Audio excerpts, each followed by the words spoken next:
Presiden Prabowo Subianto meresmikan pembangunan 13 proyek hilirisasi fase 2 di beberapa wilayah di Indonesia dengan nilai estimasi investasi mencapai 116 triliun rupiah.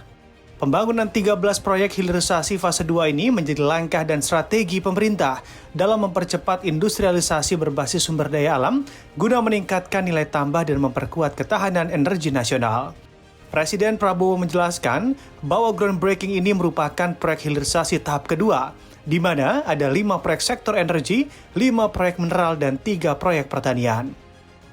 Menteri Investasi dan Hilirisasi atau BKPM sekaligus CEO Danantara Rosan P. Roslani menyatakan bahwa groundbreaking ini diadakan secara serentak di 13 titik di wilayah Indonesia. Di antaranya proyek fasilitas kilang gasolin di Cilacap, pembangunan tangki penyimpanan BBM di Biak dan Maumere, hingga hilirisasi tembaga dan emas di Gresik, Jawa Timur.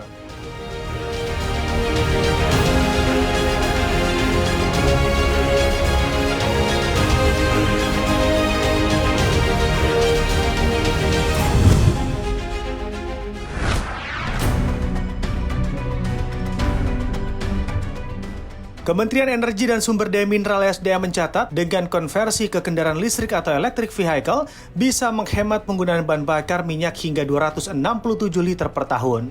Tak cuma itu, konversi ke kendaraan listrik juga bisa menurunkan beban subsidi atau kompensasi BBM sekitar Rp500.000 per unit per tahun.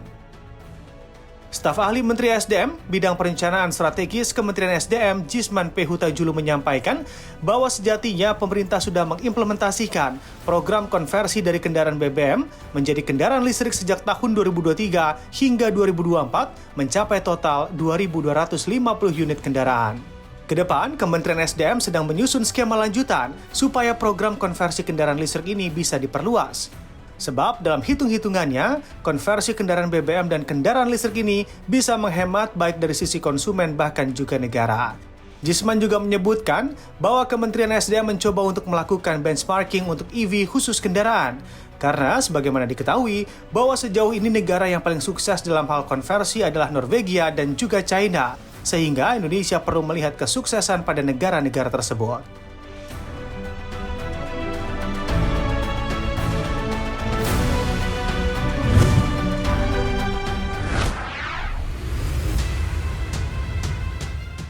Satuan Tugas Pemberantasan Aktivitas Keuangan Ilegal Satgas Pasti telah memberantas ratusan pinjaman online atau pinjol ilegal. Berdasarkan data sejak 1 Januari 2026 hingga dengan 31 Maret 2026, Satgas Pasti telah menemukan dan menghentikan 951 entitas pinjol ilegal serta 2 tawaran investasi ilegal di berbagai situs dan aplikasi.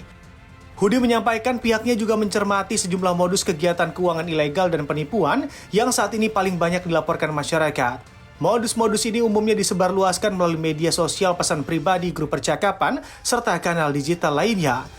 Terdapat 5 modus utama, yaitu jasa periklanan sistem deposit dengan janji keuntungan berlipat, peniruan identitas entitas keuangan legal atau impersonation, penawaran pendanaan tanpa kejelasan model bisnis, skema money game berbasis perekrutan anggota baru, serta perdagangan aset kripto ilegal yang menjanjikan keuntungan tinggi tanpa resiko.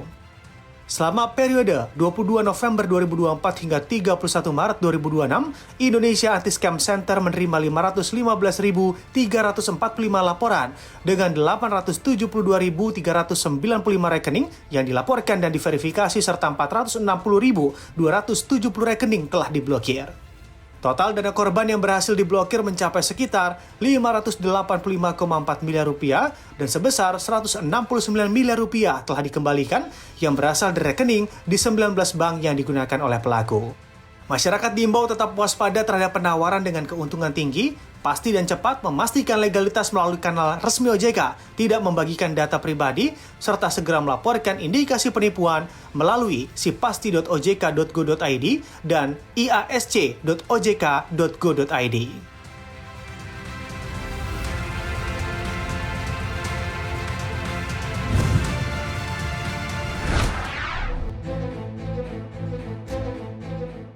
Kementerian Ketenagakerjaan buka suara soal laporan Serikat Pekerja terkait potensi PHK imbas perang di Timur Tengah.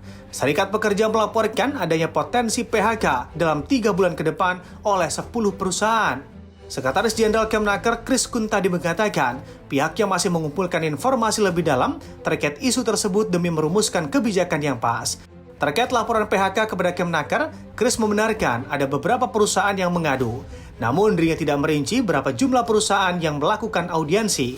Kris hanya menjelaskan beberapa sektor seperti industri plastik dan gas terbebani dengan gejolak geopolitik yang ada.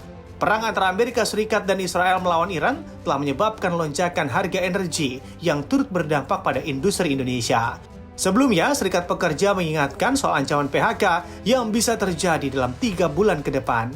Presiden Konfederasi Serikat Pekerja Indonesia atau KSPI, Said Iqbal mengungkapkan ada sekitar 10 perusahaan yang mulai ancang-ancang melakukan PHK. Meski belum terjadi PHK, perusahaan-perusahaan tersebut disebut mulai mengajak pekerja berdiskusi terkait potensi pengurangan tenaga kerja dalam 3 bulan ke depan.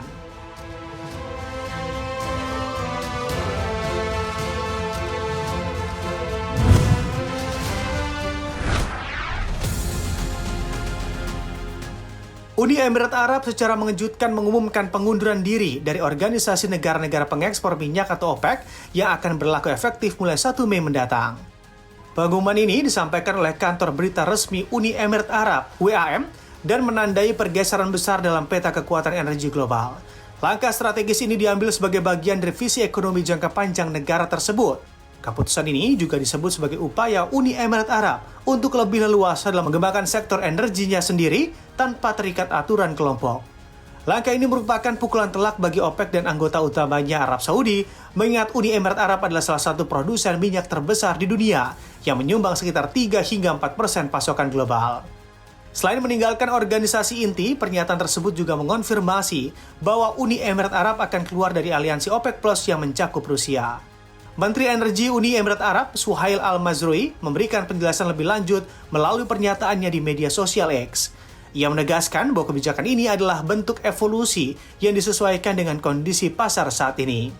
Meskipun keluar dari aliansi tersebut, Mazrui menjamin bahwa negaranya akan tetap berperan aktif dalam menjaga ketersediaan energi bagi dunia. Ia menekankan fokus Uni Emirat Arab pada pasokan yang bertanggung jawab dan juga rendah karbon.